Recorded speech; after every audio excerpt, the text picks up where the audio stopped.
With a half-century of spaceflight experience already in hand, America's space program is now pushing ahead on parallel paths, revolutionary and complementary paths. On one, NASA is building a space launch system and Orion spacecraft to carry astronauts farther from Earth than we've ever gone before, to an asteroid and eventually to Mars. On the other path, NASA is leaning on American-based private companies to help supply our orbiting laboratory, the International Space Station. As the Space Shuttle era came to a close, NASA knew it needed help to supply the station with tons of cargo every year and looked to the private sector. How can we partner with industry? How can NASA be a partner with commercial industry and take advantage of the ingenuity and innovation that exists in American industry, as well as the entrepreneurial spirit to develop these new capabilities, just like any new product can be brought to market? The answer was the Commercial Orbital Transportation Services program. Rather than NASA deciding on a spacecraft design down to the nuts and bolts, it made seed money available to private industry to develop their own cargo ships that could carry supplies to the space station, where human crews have been working for more than a dozen years.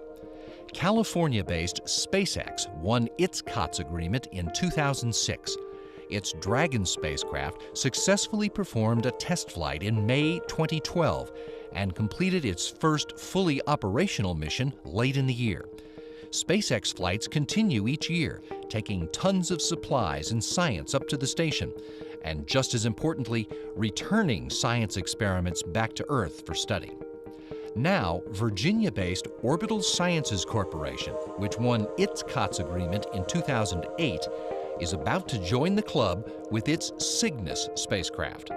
After Orbital performs a Cygnus test flight to the station, it too will begin flying routine delivery flights to the orbiting complex. That will be the final milestone in what we call the Commercial Orbital Transportation System Space Act Agreement that will allow us to transition from that phase of the program into an actual contract with NASA to deliver cargo over 8 missions in about 4 years to the International Space Station.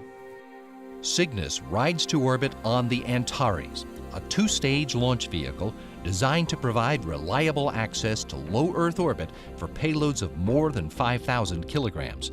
Its design incorporates components from leading global suppliers and uses subsystems that are already deployed successfully on Orbital's other rockets, the Pegasus, Taurus, and Minotaur launch vehicles that have been flying for years. But Antares will serve a much broader market than just the space station logistics functions. It will also be used by civil and national security customers in the governmental market, as well as commercial satellite operators. The Cygnus Advanced Maneuvering Spacecraft, consisting of a service module and a pressurized cargo module, also incorporates elements from flight-proven systems flown by Orbital and its partners. The service module avionics systems are from Orbital's LeoStar and GeoStar satellite lines. The propulsion and solar power systems from the GeoStar communications satellites. The pressurized cargo module is based on the multi-purpose logistics module by Thales Alenia Space, which built the cargo modules that carried supplies to the station 11 times, riding in the payload bay of the space shuttles. With a pressurized volume of nearly 19 cubic meters, Cygnus can deliver a total cargo mass of 2,000 kilograms. Without the ability to take cargo, you won't be able to keep the station operating as a viable research platform, or even keep the crew there and keep them fed and clothed and all the things that anybody on an outpost would need. And that's really where they are, is on an outpost. So having that lifeline to Earth is very, very important. Orbital will launch the Antares rocket and Cygnus cargo craft from NASA's Wallops Flight Facility in Virginia, thus opening a new commercial spaceport and strengthening the American commercial launch industry's role in the new future of spaceflight. As SpaceX and Orbital ramp up their supply flights, the International Space Station will continue to serve as our home in space and the site of the scientific discoveries that will allow humankind to venture beyond low Earth orbit, to explore farther from Earth than we've ever been before.